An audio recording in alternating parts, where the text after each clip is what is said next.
Les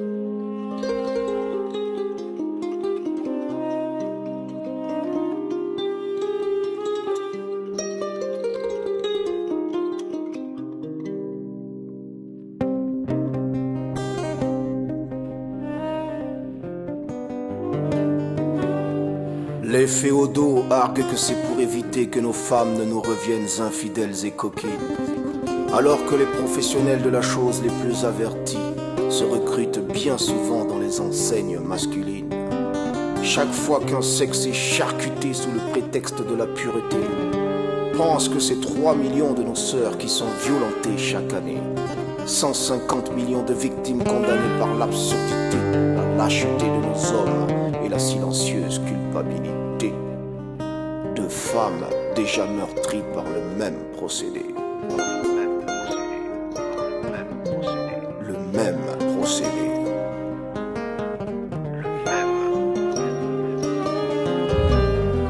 Quand la lame tranche, charcute le corps épanché. La petite est couchée de force, jambes écartées.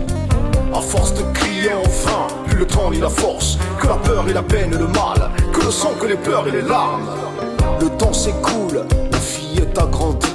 Les incommodités sont quotidiennes dans sa vie. Le choc est fatal, le souvenir brutal. Le mal est fait pour le mal, mais le mal ne satisfait aucun mal. Quand la lame tranche facile, plus que le drame, laisse tomber les larmes dans l'enfer des flammes. Quoi que disent l'imam, les ancêtres ou les mâles. Pour qu'elle puisse être une femme, il faut tomber la lame, sauver la femme. Tomber la lame, sauver la femme. Tomber la lame.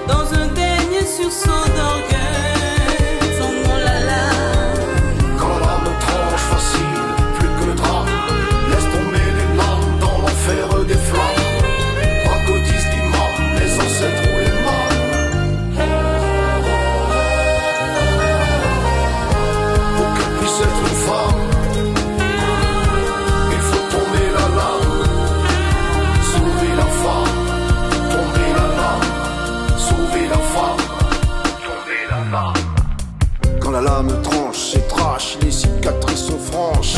Comme une avalanche, le processus s'enclenche. Assistance médicale, action sociale, psychiatrie. Comme une avalanche, hey, chirurgie réparatrice. Les hommes s'en foutent, mais quel est le coût pour la société? Les hommes s'en doutent, quoi qu'il est trop tard pour changer. On ne peut pas changer les gens, mais au moins changer les comportements. On ne peut pas changer la femme, mais on peut tomber la lame.